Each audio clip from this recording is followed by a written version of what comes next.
नसल्ली अला रसूलिल करीम। अम्मा बाद, सदर मुहतरम, असातिज़े किराम और मेरे भाइयों, आज के इस प्रोग्राम में मैं जिस उन्वान पर लफ्ज़ शायद करना चाहता हूँ वो है तहरीक आज़ादी में उलमाए हिंद का किरदार। अल्लाह ताला के दस्तूर में लिखा है कि जो मेहनत करता है वो कामयाब होता है, उसकी मेहनत को ज़ाया नहीं किया जाता। ये मौक़ला भी मशहूर है, जो कोशिश करता है वो फल पाता है। इन्हीं चीज़ों को मद्देनजर रखते हुए हमारे उलमाए किराम ने 200 साल तक अंग्रेजों से नाबर्दाश्त न होकर बड़ी कुर्बानियाँ पेश की, जिसके नतीजे में मुल्क को अंग्रेजों के चंगुल और नापाक कब्जों से छुड़ाकर गुलामी की जंजीर को उखाड़ कर फेंक दिया, फिर आखिर मौत मुल्क को आजाद करा कर ही रहे। आप हजरात अच्छी तरह जानते हैं कि 15 अगस्त 1947 की ईस्वी में हमारा हिंदुस्तान आजाद हुआ। आजादी एक लफ्ज नहीं बल्कि एक रुपया है। गुलामी में ताकतवर इंसान कमजोर इंसान पर पाबंदी लगा देता है। मेरे भाइयों, वक्सोटी कामा की क़यादत में सबसे पहले पुर्तगाली हुकूमत ने सरजमीन हिंद को अपने नापाक कर्मों से आलू कर दिया। फिर बंगाल आए और जगह जगह तिजारती मरकज़ बनाया। उस वक्त हिंदुस्तान सोने की चिड़िया कहता था। तब अंग्रेजों ने ईस्ट इंडिया कंपनी की बुनियाद रखी। मेरे भाइयों, आमतौर से कहा जाता है कि अंग्रेजों से मसले जद्दोजहद का आगाज सन 1857 ईस्वी से हुआ, लेकिन ये एक गलत बात है जो जानबूझकर आम की जाती है, ताकि 100 वर्ष कबल जिस तहरीक का आगाज हुआ, जिसके नतीजे में बंगाल में सिराजुद्दौला ने, हैदर अली ने और उनके बेटे टीपू सुल्तान ने और मौलवी सिराजुद्दौला ने अंग्रेजों के खिलाफ जो बाकायदा जंग लड़ी, जिसके वो सब तारीखों को बाद में डूब जाए। मेरे भाइयों, सिराजुद्दौला वो पहला शख्स था जिसने अंग्रेजों के खतरे को महसूस किया और उनके बढ़ते हुए कदमों को रोकने की कोशिश की, पलासी के मैदान में जंग की। लेकिन अफसोस की बात यह है कि उनका वजीर मीर जफर अगर गद्दारी न करता तो अंग्रेज धुन दबाकर भाग जाते। हैदर अली और टीपू सुल्तान के बारे में मौलाना अब्दुल हसन अली लिखते हैं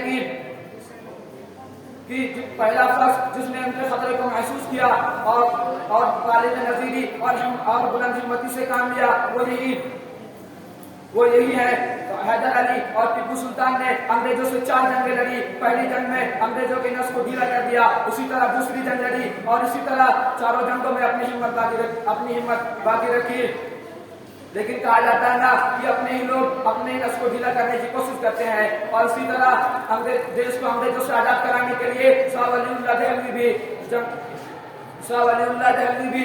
जद्दोजहद करते रहे। कहा जाता है कि उन पर बड़े जुल्म किए जाते थे, उनको मारने की धमकी दी जाती और उन पर जानलेवा हमला किए जाते थे, लेकिन वो अपने कदम जमाए रखे।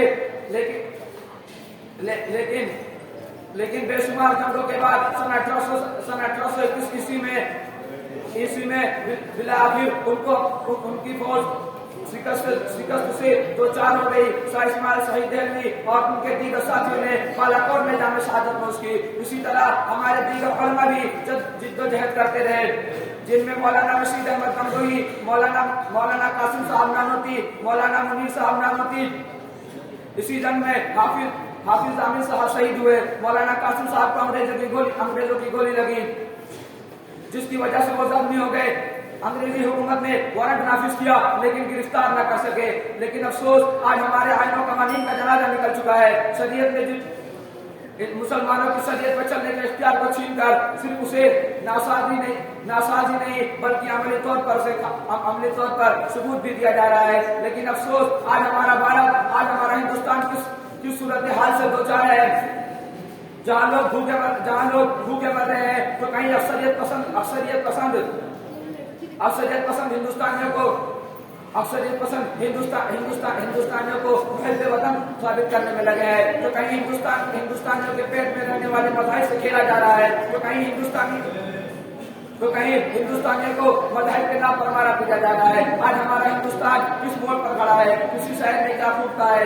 چشتی نے جس زمین پر پیغام حق سنایا، چشتی نے جس زمین پر پیغام حق سنایا، نانک نے جس چمن میں وحدانیت کا گیت گایا. میرے عرب کو آئی ٹھنڈی ہوا جہاں سے، میرے عرب کو آئی ٹھنڈی ہوا جہاں سے، میرا وطن وہی ہے، میرا وطن وہی ہے. باخر دعوانا الحمدللہ رب العالمین. السلام علیکم.